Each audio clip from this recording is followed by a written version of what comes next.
Insperity presents the Small Business Advocate Show with Jim Blasingame, brought to you by FedEx, CareerBuilder.com, and Palo Alto Software. This is a copyrighted production of Small Business Network, Inc., all rights reserved.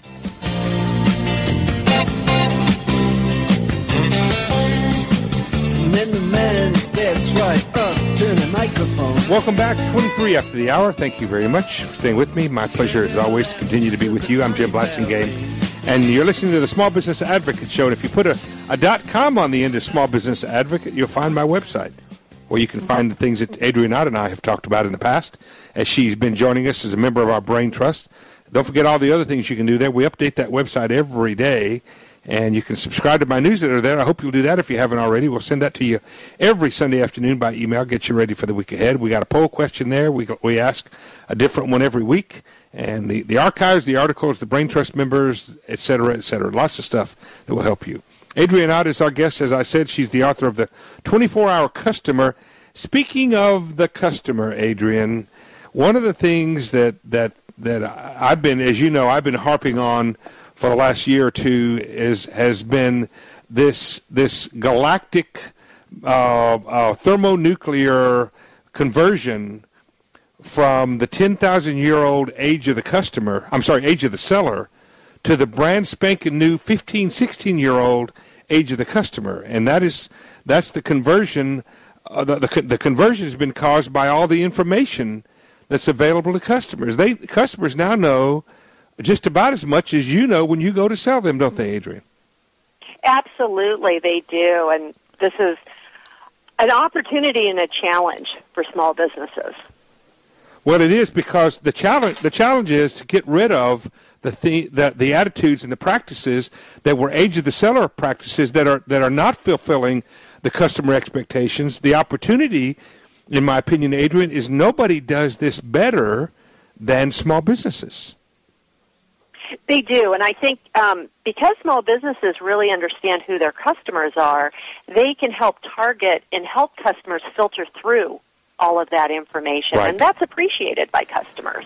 Well, no question about it. What are you seeing out there when you see customers gaining control of the relationship?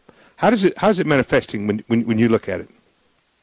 Well, I see it manifesting in a number of ways. First of all, we're seeing how people are putting filters around themselves. We see, for example, people using Twitter and things like TweetDeck, where they're saying, okay, I can't filter through all of this, so I'm going to look to my social network. So we see it on Twitter, we see it on Facebook. I'm going to let my friends help me shop. Another word for filter, if I could stick it in there, is community.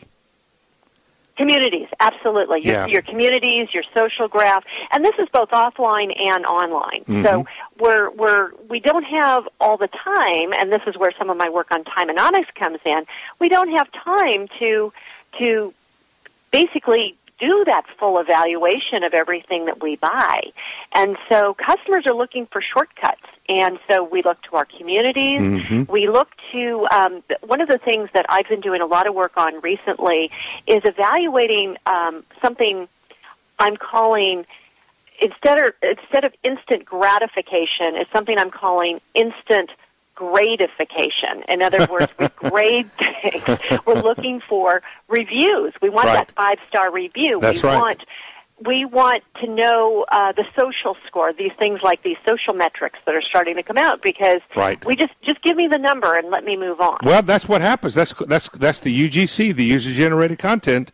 That used to be what we called word of mouth, is now on steroids online. And you know, if we get to the point sometimes, Adrian, where we don't even read the evaluations. We just add up the pluses and subtract the minuses and decide whether we want to do business with people. It can be that brutal, right? Oh, it's absolutely that brutal. And the one thing that I think is a challenge for many small business owners, and as they've realized in working with companies like Yelp, is these things can be very inaccurate about your business if you're not paying attention to them. You've got to know what's being said about you online, don't you?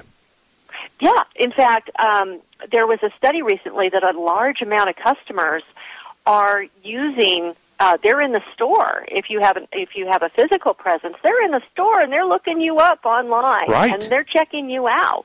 That's exactly right. And see what I call that, Adrian. I call that the moment of relevance.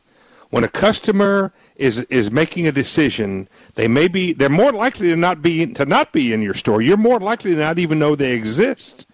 When they're evaluating you based on the things you just talked about, based on how friendly you are to them online, whether they can click to make a phone call to you, the directions are there, whether they can follow you on Twitter, those things are all part of the moment of relevance. And here's the interesting thing about this to me, Adrian. It's not enough to be competitive anymore. Now you've got to also be relevant. What do you think? Oh, yeah. You have to be relevant, and you have to be giving them a story online that is going to support what you're doing. And like you said, they're checking you out on Twitter, they're looking at you on LinkedIn and Facebook, and they're listening to everybody else. Studies have shown that people are looking for peer reviews almost more than they're looking for information from you. And a lot of this comes back to those 5 triggers that you gave us earlier.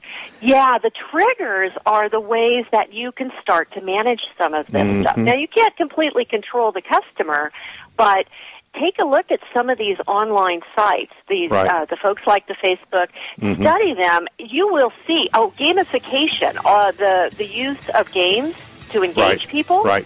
Those entirely use triggers. So people talk a lot about the game mechanics, but really what they should do is look at how these 5 triggers underlie. You got to come back another time, and we got to talk about games next time. Thank you, Adrian, for being here. Good job today.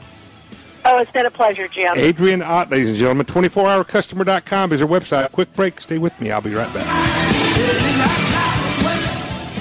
Insperity presents the Small Business Advocate Show with Jim Blasingame, brought to you by FedEx, CareerBuilder.com, and Palo Alto Software. This is a copyrighted production of Small Business Network, Inc., intended for the private use of our audience. Except as otherwise provided by copyright law, all other copying, redistribution, or publication without prior written consent is prohibited. All rights reserved. Prohibited. All rights reserved. Prohibited.